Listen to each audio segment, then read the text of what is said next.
autumn and now into winter. It's been quite a journey.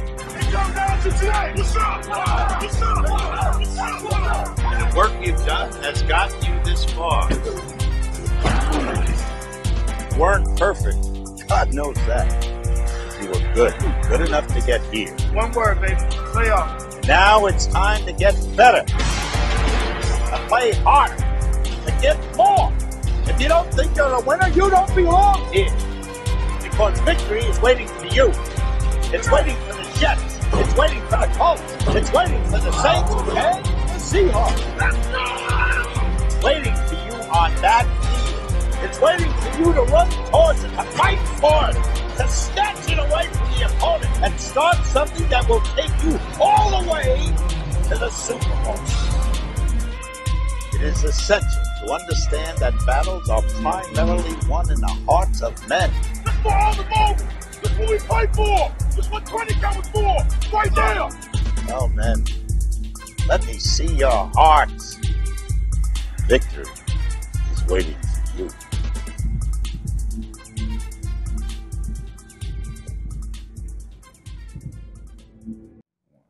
Hello, sports fans, and welcome to the Super Bowl edition of Sports Hubs Before the Whistle.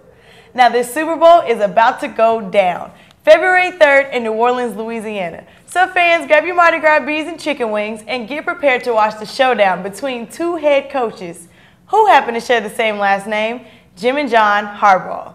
Now, I'm your host, Reyanna Stowes, and I'll let my co-hosts introduce themselves. Hello, I'm Jonathan Rosser, a proud Patriots fan. And my name is Shawn. I'm the sports director for Sports Hub, and I'm just a football fan in general. Right. Now, I was reading that Jim and John, they have not faced each other since high school when they were on opposing baseball teams. Now, I don't know who won that game, but this has been a big game, and they're also the first brothers in the NFL to be head coaches. That's true. That's true. That is true. Let me ask him a question. I know you well, and I know you've already picked a side. Right. Just for the people, who have you chosen to pick the Super Bowl? Well, being that I am from the Bay Area, California, I have chosen the San Francisco 49ers. Wow. As usual. So sad. I'm so sorry for you. And why is that? Because the Baltimore Ravens are going to win this game. Hands down, there's no doubt about it. Yeah. I mean, I think we all agree that the Patriots should have been in this Super Bowl, but I do not think that the Ravens are going to win. Why do you think that Baltimore is actually going to win? I mean, I thought you were a Patriots fan. Yeah, they beat the Patriots, so they better win. Okay, but I'm just saying, you can't just flip-flop like that. No, I was just saying. Just come on over to the more golder side of things. Anyway, we're here for a purpose. It's going to be a tight matchup, and I think I'm more so excited to see a powerful offense against a powerful defense. Exactly. Now, YouTube been crunching the stats and the numbers and the news stories over the past couple of weeks, and y'all have some information that you want to share with, I guess, our classmates and other people here at Jackson State. Mm-hmm. How do you see, from your perspective, the 49ers playing the Ravens here in the Super Bowl? Well, I mean, the 49ers have a lot of strengths, lots and lots of strengths. So let me go down the list. Okay, starting with Kaepernick. You know, he filled in for Alex Smith when he suffered a concussion, and he averaged 107.4% in the playoffs alone. I mean, Kaepernick is one of those people who, he's a fast quarterback. He sees a lane open, he's just going to go right there and get it. And he has a lot of heart and determination, and I think that experience is not as important as the drive. So you don't think that him being a first-timer to the Super Bowl, you don't think he'll have the Super Bowl jitters the first time out? I think not. I mean, you know, they just pretty much threw him in when they needed him, and he has proved game after game after game that he is the man for the job. That is great. That's a great point. Ray. How about Ray? Right. Man,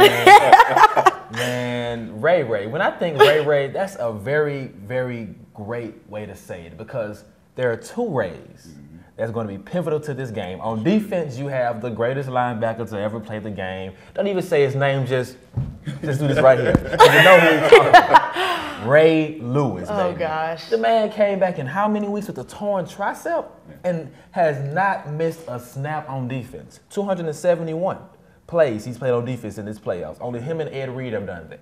And looking at Ray Lewis and his intensity, it not only carries in himself, but it fuels the team, it seems. It does. He has a way of going to the sideline. He might crack open a prayer. You get on his knees and pray. And he just or has cry. a way. Exactly. And then you have Ray Rice, the running back, who we all know downhill football wins games. You smash mouth, run the ball into the defense. And that's how you win the game. So after looking at the two, you got this great quarterback and this great linebacker who is also a great field general going against each other. What is going to be the deciding factor in the game? And I mean, I definitely think that it's pretty much going to come down to 49ers offense. I mean, they have people like Michael Crabtree, Vernon Davis, Frank Gore. I mean, these are all powerhouses that are going to be the deciding factor who's going to win the Super Bowl. I mean, okay, Ray Lewis, he needs to just go ahead and retire. I mean, he's like 37 years old. He's old as heck. He needs to leave the Super Bowl. He is just too old. I mean, I think a lot of people think that they're going to win because, you know, Ray Lewis, this is probably his last game. True. Probably his last season. It needs to be. Definitely. What about you? What's the deciding factor? What helps the Ravens win? What helps the Ravens win is the fact that they have a solid defense, the best defense this postseason, the best run game this postseason besides the 49ers run game, and they have that quarterback with that cannon arm named Joe Flacco. And I think we all remember a couple weeks ago when the Atlanta Falcons, Matt Ryan exposed the 49ers secondary. Joe Flacco. So you got two great quarterbacks. I did leave out Flacco intentionally because I know you're going to bring him up. Well, I mean, speaking of quarterbacks, okay, let's look at it this way. If Kaepernick gets injured, they still have Alex Smith in the backup. Now, if Flacco gets injured, who do they have? The beauty of the Ravens. No, just answer the question. Who do they have? Tyrod Taylor? No, that's not the point. The beauty of the Ravens offense is they never ever needed a quarterback. No. When they won the Super Bowl in 2000, they had a game manager because they run the ball. It's just that Joe Flacco, the great quarterback that he is a great quarterback, and he just adds on to it. And if he gets hurt, you got Taylor stepping in, averaging 65.6%. You're right, but what you need to be worried about is your man Kaepernick running into Ray Lewis. Oh, yeah. That's what you need to worry about. I don't highly doubt that because, I mean, you got people like Justice Smith on 49ers defense. Okay. You got Bowman, you got Willis. Them are two tackling powerhouses averaging 120 tackles. I mean, think about it. Like, you really think that they are going to let anybody get to Kaepernick? Get out of here. Okay. Let's look at it this way. You have Terrell Suggs. He is third all-time in sacks in the postseason, ever. Ray Lewis, leading the league this year in tackles in the postseason.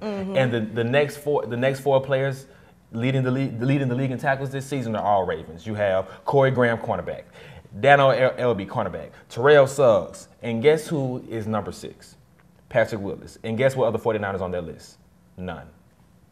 Okay, but let's kind of step away from that a little bit before we get to the negatives of both teams. Okay. Right. This has been commonly labeled the Bro Bowl. Right. And you pulled out some stat that they have been head-to-head since high school. We're not sure of the winning records between the two, but how did you think it would feel to face your own family member in a championship game? Well, I would hate to see how their Thanksgiving is going to be this year because somebody has got to lose, and I know that this is going to be a very important game for both of them, but it's also going to be, I think, a very fun game for them. It should be.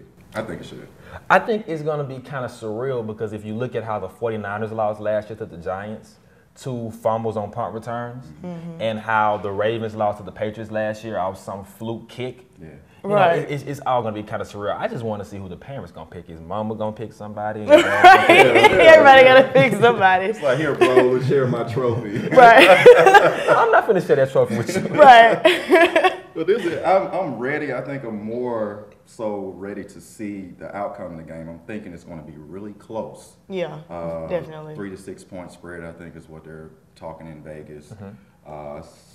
The thing I think is going to separate it, we talked about it behind the scenes, is special teams. Yeah, of course.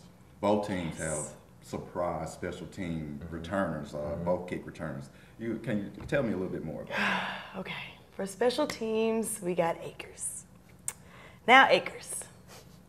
Akers is one of those people who just need to get it together because he has missed too many field goals. Yeah. Say it with me, too many missed field goals. So I think if Akers get it together, you know, they should have had one of those kickers like the Cleveland Browns kicker.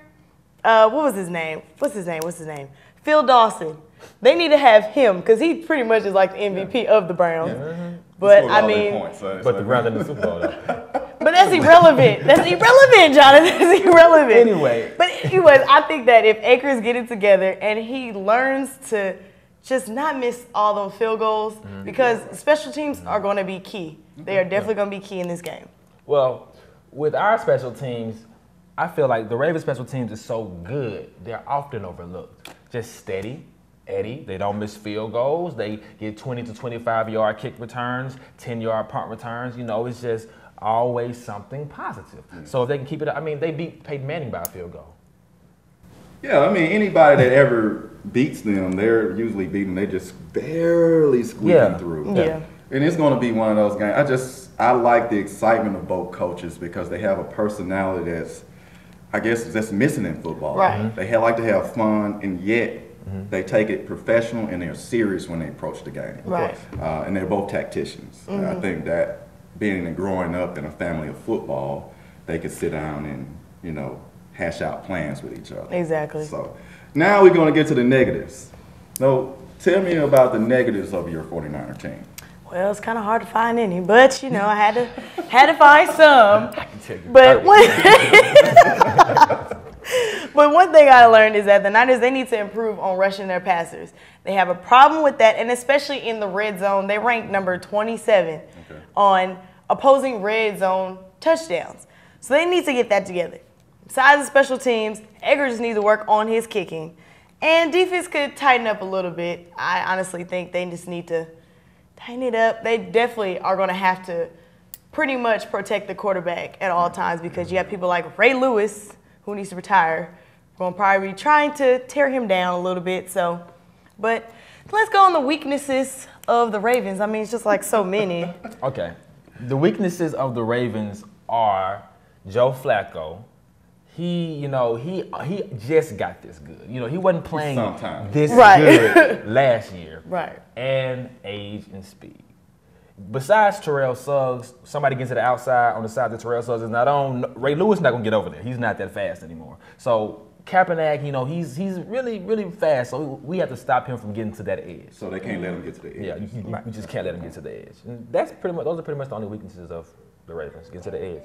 So now that we're getting down to the bottom of our show, see, phone ring on stage. It's not a good thing. Now that we're down to the bottom of our show, and I'm going to ask both of you to take a minute and kind of give your spiel of the game. I want you to kind of, you know, state it quarter by quarter. Say first quarter, I see the score of this happening.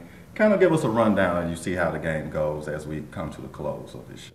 Well, I think we're going to let the losers go first. Go ahead. Go ahead, Ravens. Well, I sense the salt all in your tone, but I'll go ahead because it's your show. Exactly. You better say ladies first. But anyway, I see it like this. First quarter, 0-0, nice smash mouth football, some good defensive stands, you know, and maybe even some yardage, you know, getting down the field. Maybe a field goal, maybe 3-0, but probably more like 0-0. Headed towards halftime, 3-0, 3-3, 6-3, something like that. I see it being one of those field goal games, and then halftime comes around. See, the best thing about football is halftime because you have to make an adjustment at halftime. You see what's going on and you make your adjustment. And then that's when maybe Kaepernick maybe starts running loose a little bit and the 49ers score. And then Flacco throws a bomb because we all know the 49ers secondary is slow. And then the Ravens score. But I see it ending up being around 24-20 when the game is over. Wow. I mean, I kind of agree with him. I think that the first quarter is going to be like 0-0. I think it's going to have to be a lot of field goals, because, I mean, you got two defenses who are still going to be battling it out for the other team. So I would say the final score probably be about 27-21. Okay, and I guess I can finish it out, go a little lower. I'm more like 14-17 defenses take over the game. Exactly. And like I said, field goals all the way through the first half, and maybe we get some scores in the second half. Yeah, Trying to make a wager about that 27-21 because the Baltimore Ravens are going to have 27 points. We got we on cameras on tape. Wait, who's going to have 27-21? Because I thought it was the Niners are going to have 27-21. When was the last time the Niners won a Super Bowl? When was the last time the Ravens won? 2000. Well, I think it was like 2000. No. 2000. 2000 for the Ravens. 93 was the last time the Niners went to the playoffs. Now that brings up a good point. Glad you said that. Now the Niners are 5-time Super Bowl champions. That is true. That is true. But in this new age of football that we play right here, when were they in the playoffs? After Jerry Rice retired, when were they in the playoffs? Like after he left, when have they been back? But you have a fresh quarterback who just stepped on, a fresh new quarterback. He has brought them to the playoffs. That's not a good thing. But he has brought them to the playoffs. It's not about experience. Trust me, that's like you just great. said, Joe Flacco just got good. But I mean, he's who been heard there- of Joe he's been to the Flacco NFC before this Championship. year? In the NFC Championship last year, he was in the playoffs every single year he's been in the league. I mean, both teams are, heavy. They're heavy with talent. Yes. I understand where you're coming from. The 49ers' new team isn't proven. Now They that did shock me in 09, 08 when they brought Harbaugh in and the changes that they started making. Vernon Davis got better. They brought in the Smith brothers and Alex Smith started getting better. Then Isaac Willis got better. Exactly. I was like, man, in about 2-3 years, the 49ers are gonna be something to reckon with. Exactly. And now they're here, but I think it's gonna be like this. They have to experience the Super Bowl first. Now next year, I'm scared. Oh. But this year, No, I think they just gonna take it. I Experience like going over. with the underdogs. I like when people doubt my teams. I love when people do that. the Ravens are the underdogs. Well, as we get ready, we're going to take a little commercial break and kind of let you close the show out, as we supposed to. Is there anything you want to add before we go to commercial break and close? Go Niners. Oh. He's mad. It's okay. All right, everybody. Special edition of Super Bowl for the win.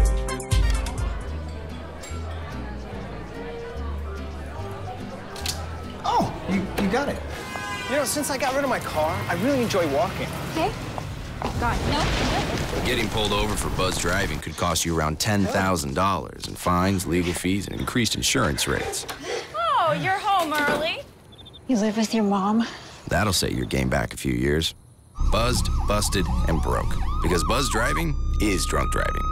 Before the whistle, Super Bowl edition, and I have to say, this has been exciting. This has. You both have a lot of knowledge about your teams, and just based on what you're saying, I'm looking for both teams to carry both of your attributes in the Super Bowl game. Right. But I do want to add that there will be camera crews on campus actually taking predictions from students and faculty members, professors, giving their Super Bowl picks. Now, last year we did it. It was funny. It was amazing. You find people that don't know much about football. Right. Just look out for it. And we're going to attach that to the end of this show. And also a little bit of Super Bowl history. Right. Kind of see where it comes from and a little bit about Vince Lombardi and some of the powerful things he said to kind of mold the way we look at football today. Right, and this is the Super Bowl 47, so it has a lot of history. A lot of history. Lot of history. Definitely. Yeah. 47, man. I guess we're done. It's your show. You going to kick us out now? Or? Yep. Now, thank you all so much for tuning in to Sports Hubs Before the Whistle, the Super Bowl edition. Now, make sure that you guys are all glued to your seats February 3rd at 6:30 Eastern Standard Time. Now, I can't wait to see who's going to win. I think the 49ers. He got the Ravens. But like I said, this is going to be a really great Brother Bowl coming up. So thank you all so much for tuning in. Once again, I'm your host, Reyanna Stowes, alongside my co-hosts, Jonathan and Shawn. And this has been Before the Whistle. Go Niners. Saying, Baltimore definitely gonna win.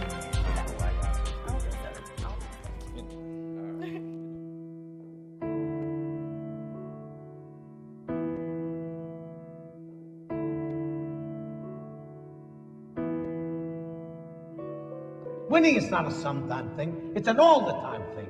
You don't win once in a while, and you don't do things right once in a while. You do them right all the time. Winning is a habit. You gotta play with your heart, with every ounce of fiber in your body. I've never known a man worth his salt who deep down in his heart didn't appreciate the grind, the discipline, and to win, and to win, and to win. It is and always has been an American seal, and that's to be first, regardless of what we do. There's no room for second place. There's only one place, and that's first place. I finished second twice in my time, and I don't ever want to finish second again. But I firmly hold that a man's finest hour, the greatest fulfillment to anything he holds dear, is that moment when he has worked his heart out in a good cause and lays exhausted on the field of battle, victorious.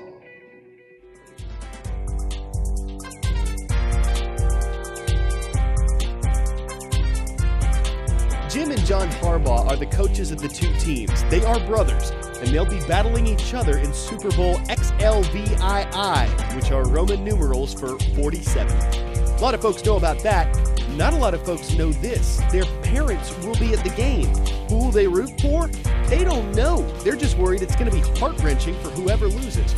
Retiring Ravens linebacker Ray Lewis has played for 17 years. His first sack against Indianapolis Colts quarterback Jim Harbaugh, who is now coaching the 49ers. In previous games between these two teams, the Ravens have won 3, the 49ers 1. Both teams have perfect Super Bowl records. The 49ers have won 5 of 5, the Ravens 1 of 1.